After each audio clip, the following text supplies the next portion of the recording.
बिस्मिल्लाहिर्रहमानिर्रहीम। अस्सलाम वालेकुम नाज़रीन, आप यूट्यूब चैनल देख रहे हैं। मैं इमरान ख़ान हूँ।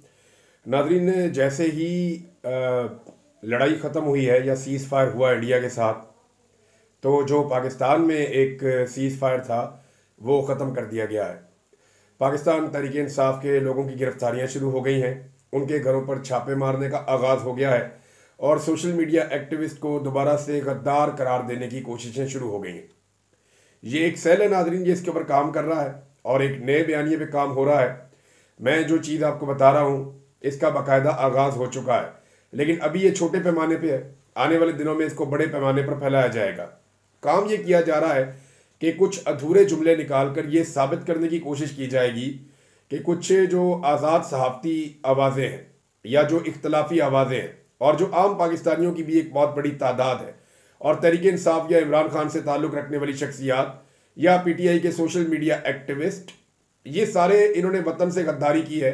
ये एक नया बयानिया बनाने की कोशिश की जाएगी। ख्वाजा आसिफ ने इसका आगाज़ भी कर दिया है। उन्होंने इमरान खान का एक अधूरा जुमला जो है वो चंद सेकंड का वो निकाल कर उसको पब्लिक किया। ये जुमला उस वक्त का है जब इंडिया ने ये लगाया था 370 को ख़त्म किया था वहाँ पे मकबूजा कश्मीर में, जब एक उनका खसूसी स्टेटस छीन लिया था कश्मीरियों का।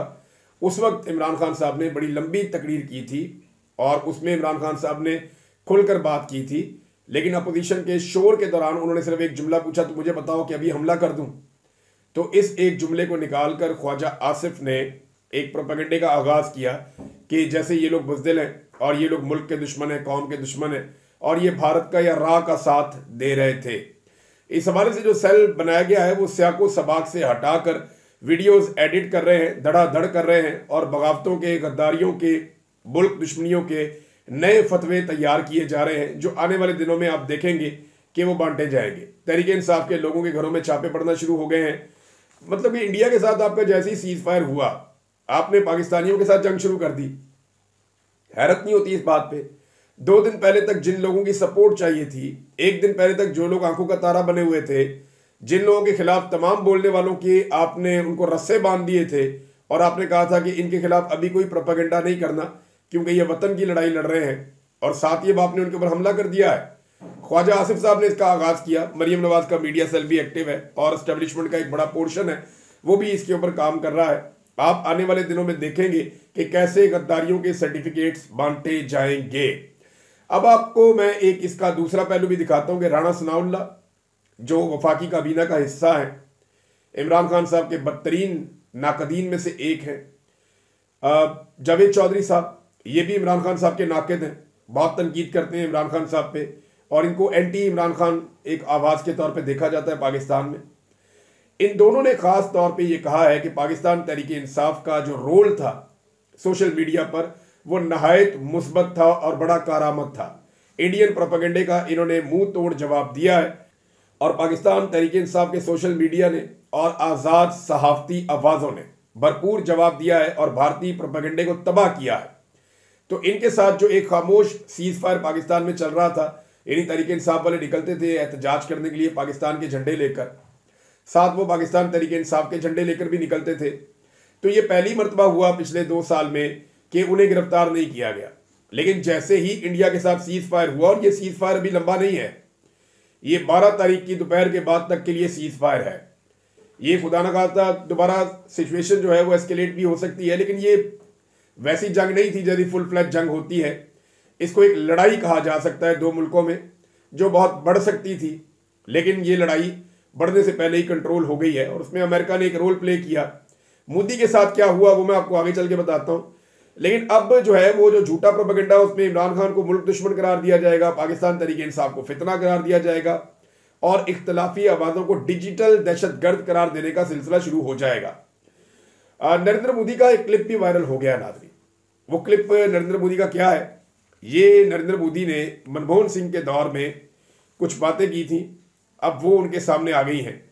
नरेंद्र मोदी ने उस दौर में एक इंटरव्यू देते हुए कहा था कि भारतीय वज़ीर आज़म इस वक्त तो मोदी है, उस वक्त मनमोहन सिंह वगैरह थे, कि पाकिस्तान हमें मारकर चला गया और हमारे मंत्री जी अमेरिका गए और रोने लगे, ओबामा ओबामा ये हमको मारकर चला गया है, बचाओ बचाओ, पड़ोसी मारकर चला गया। अमेरिका जाते हो, अरे पाकिस्तान जाओ ना। ये नरेंद्र मोदी का स्टेटमेंट था। नरेंद्र मोदी इसी सिख मेंटेलिटी के साथ भारत के वजीर आजम बने, लोगों ने उनको वोट डाल दिया और तब से लेकर अब तक नरेंद्र मोदी ने इसी मेंटेलिटी के साथ आरएसएस को भी परवान चढ़ाया। भारत में नरेंद्र मोदी की पॉलिसीज की वजह से पोलराइजेशन बहुत ज़्यादा बढ़ गई। जो अकलियतें हैं उनका जीना मुश्किल हो गया। लोगों को सड़कों पे रोककर जत्थे चेक करते हैं कि तुम मुसलमान हो या नहीं हो। गाड़ियों को चेक करते हैं, कोई गोश्त तो लेकर नहीं जा रहा। तो अजीबोगरीब सिचुएशन है। चाहे वो ईसाई कम्युनिटी है, चाहे वो मुसलमान कम्युनिटी है, चाहे वो सिख कम्युनिटी है, जो अकलियतें हैं वो भारत में खुश नहीं है। हत्ता कि जो छोटी जात के हिंदू हैं उनके लिए भी मोदी ने जिस किस्म का माहौल भारत में बनाया है, उनके लिए भी मुश्किलात में इजाफा हुआ है। अब नाज़रीन, नरेंद्र मोदी के लिए बड़ी मुश्किल क्या पैदा हुई। देखिए, मोदी ने इसी जंगी जुनून के तहत बहुत ज़्यादा पैसा खर्च दिया भारतीयों का। उसका प्लान ये था कि वो बहुत ज़्यादा पैसा खर्चेगा। जब आप पैसा खर्चते हैं ना दिफा के ऊपर, तो एस्टेब्लिशमेंट ऑटोमेटिकली आपके साथ आकर खड़ी हो जाती है। जब आप बड़े बड़े दिफाई सौदे करते हैं तो जो आलमी इदारे हैं या आलमी सतह पे जो आपकी सपोर्ट है उसमें भी इजाफा हो जाता है। वजह यह है कि सबको सबका कमीशन पहुंच जाता है। ये बड़ी बड़ी कंपनी सबको खुश रखती हैं जो हथियार बनाते हैं। लिहाजा ये जो कमीशन है इसने बड़े बड़े लोगों को मोदी के साथ मिला दिया और मोदी साहब ने धड़ाधड़ हथियार खरीदना शुरू कर दिए। राफेल तैयारे ले लिए बहुत बड़ी तादाद में, फ्रांस से, रशिया से बहुत सारे वेपन ले लिए, दूसरे मुल्कों के साथ दिफाई मुआहदे कर लिए, अमेरिका, जापान और ऑस्ट्रेलिया के साथ भी दिफाई मुआहदे कर लिए और इंग्लैंड के साथ भी हाल ही में इन्होंने कुछ मुआहदे किए हैं। तो मोदी ने जो भारतीयों का खून पसीने का पैसा है उसको पानी की तरह बहाया अपने आप को मजबूत करने के लिए आलमी सतह पर और भारत में भारत की एस्टेब्लिशमेंट के साथ। लिहाजा मोदी ने यह सब किया, लेकिन इस सारे को जस्टिफाई करने के लिए मोदी को एक लड़ाई चाहिए थी और यहां मोदी से गलती होगी। प्लान उनका यह था और असेसमेंट उनकी ये थी कि पाकिस्तान क्योंकि एक तकसीम का शिकार है इस वक्त, पाकिस्तान की मिलिट्री एस्टेब्लिशमेंट के घटिया फैसलों की वजह से पाकिस्तान की कौम मिलिट्री एस्टेब्लिशमेंट से नाराज है। उन्होंने असेसमेंट ये की कि शायद फौज और अवाम के दरमियान बहुत ज़्यादा दूरियां पैदा हो गई हैं और इसका फ़ायदा उठाकर पाकिस्तान पर अगर हमला किया जाए तो अवाम फौज का साथ नहीं देगी बल्कि अवाम भारत के साथ खड़ी हो जाएगी। ये उनकी गलत असेसमेंट थी नरेंद्र मोदी की, लेकिन ऐसा हुआ नहीं, ये उल्टा हो गया काम। दूसरा, उन्हें यह लगता था कि पाकिस्तान की इकॉनमी क्योंकि बहुत बुरी तरह मुतासर हुई है गुज़िश्ता 3 सालों में, बेड़ा ही गर्क हो गया इकॉनमी का, हर चीज़ कंट्रोल से बाहर चली गई है, तो ऐसे में पाकिस्तान मुज़ामत कर भी नहीं पाएगा। पाकिस्तान कोशिश करेगा कि लड़ाई से बच जाए और अगर हमने पाकिस्तान को मारा तो पाकिस्तान मुज़ामत नहीं करेगा, जारहियत का जवाब जो है वो जारहाना अंदाज में नहीं देगा। ये गलत असेसमेंट लेकर मोदी साहब ने पाकिस्तान पे चढ़ाई का बहाना ढूंढा और पाकिस्तान पे चढ़ाई कर दी। अब ये जनाब मोदी साहब की असेसमेंट थी, लेकिन उन्हें आइडिया नहीं था कि उनके साथ क्या होगा। मोदी का ख्याल था कि ये सारा कुछ हम करेंगे और उसके बाद जब भी भारत में हम इलेक्शन में जाएंगे तो एक तो हमारा इलेक्शन बड़ा आसान हो जाएगा कि हम फाते हैं, हम जीत कर आए हुए हैं, हमने दुश्मन को शिकस्त दी है और हम आपके मुहाफिज हैं। लोगों को डराओ, डराने के बाद उन्हें बताओ कि मैं ही तुम्हारी हिफाजत कर सकता हूं, लिहाजा मुझे ही वोट डालो। यही काम पाकिस्तान की एस्टेब्लिशमेंट करती रही हमेशा कि दुश्मन से लोगों को डराओ और फिर बताओ कि हम आपको दुश्मन से बचा सकते हैं। इसी तरह मोदी ने भी यही किया कि पहले दुश्मन दिखाया, फिर डराया, फिर कहा जी मैं बचा सकता हूं, लेकिन लोगों को पता चला कि मोदी तो नहीं बचा सकता। अब मोदी ने जितना प्लान किया था वो सारा बैकफायर कर दिया, सारा का सारा प्लान जो है वो चौपट हो गया।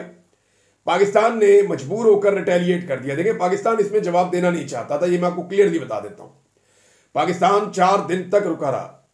पाकिस्तान का कोई इरादा नहीं था कि पाकिस्तान ने भारत के साथ किसी जंग जैसी सूरत हाल में जाए, लेकिन जो भारत ने 9 मई को किया, जो असल 9 मई हुआ पाकिस्तान की फौज के साथ, जो तनसीबात के ऊपर अटैक हुआ, वो ये वाला 9 मई था 2025 वाला। 2023 वाला तो लोग एहतजाज करने गए थे, यानी 2025 वाला 9 मई अलग है, 2023 वाला बिल्कुल ही अलग है। वो तो लोग एहतजाज करने गए थे, छोटा मोटा हो गया। लेकिन यहां पे तो बाकायदा 9 मई को भारत ने बम गिराए, मिसाइल गिराए, ड्रोन्स गिराए और उन्होंने पाकिस्तान की एयर बेसिस को तबाह करने की कोशिश की। अब इसमें पाकिस्तान को एक बात समझ आ गई कि जहाज या तो खड़े खड़े अपने खराब करवा लें हम, या तो खड़े खड़े अपना बेड़ा गर्क करवा लें, या फिर लड़के एक दफा करवा लें, तो वो ज्यादा बेहतर ऑप्शन था। फिर फौरी तौर पर फैसला हुआ और पाकिस्तान ने रिटेलिएशन की, मजबूर होकर जब भारत ने बिल्कुल दीवार के साथ लगा दिया, वरना जंग कोई नहीं होनी थी। और जंग भी नहीं, इसको आप एक लड़ाई कह सकते हैं। पाकिस्तान ने मैक्सिमम 1-2 घंटे जवाब दिया है भारत को। पहले जब भारत आया तो वो आधे घंटे का मार्का था सारा का सारा, मेरे ख्याल में मैक्सिमम आधे 1 घंटे का। उसमें भारत के तैयारे भी गिर गए, उसमें भारत को शर्मिंदगी भी हो गई। और इस मरतबा जब दोबारा भारत आया तो 10 मई की सुबह जो पाकिस्तान ने किया, ये जो मार्का था ये भी ज़्यादा लंबा नहीं था, लेकिन पाकिस्तान ने इसमें भारत को बहुत नुकसान पहुंचाया, बहुत नुकसान पहुंचाया। यानी भारत की सारी मिथ जो है वो टूट गई। फिर भारत खुद गया अमेरिका के पास। अब नरेंद्र मोदी का इंडिया में मजाक बना हुआ है, हर शख्स उसको आंखें दिखा रहा है। जो गोदी मीडिया है, जिसको नरेंद्र मोदी ने हमेशा इस्तेमाल किया नफरत फैलाने के लिए, वो गोदी मीडिया भी पहली मर्तबा अब नरेंद्र मोदी को और उसकी सरकार को आंखें दिखा रहा है कि तुमने तो हमारी बेइज्जती करवा दी है। क्योंकि देखे ना, मीडिया को कम से कम अपनी इज्जत तो बचानी है। अपनी इज्जत बचाने के लिए कुछ तो उन्हें सच बोलना पड़ेगा। उन्होंने मोदी के कहने के ऊपर वो सारा कुछ करके देख लिया, लेकिन फायदा नहीं हुआ। अब भारतीय अवाम जो है, उनकी नजरों में मीडिया की क्रेडिबिलिटी हो गई खत्म। अब अपनी मकबूलियत और क्रेडिबिलिटी वापस लाने के लिए वो मोदी पर चढ़ाई कर रहे हैं, और ये भी इसका आगाज है। आने वाले दिनों में आप इसको एक्सट्रीम पे जाते हुए देखेंगे। तो ये जो सारा ऑपरेशन था, या ऑपरेशन सिंदूर था, ये मोदी के लिए अब एक डरावना ख्वाब बन जाएगा। अगले इंतखाबात में मोदी को इस पर बहुत बड़ा झटका लगेगा। तो इसीलिए पाकिस्तान को ज्यादा खबरदार रहना पड़ेगा। वजह क्या है?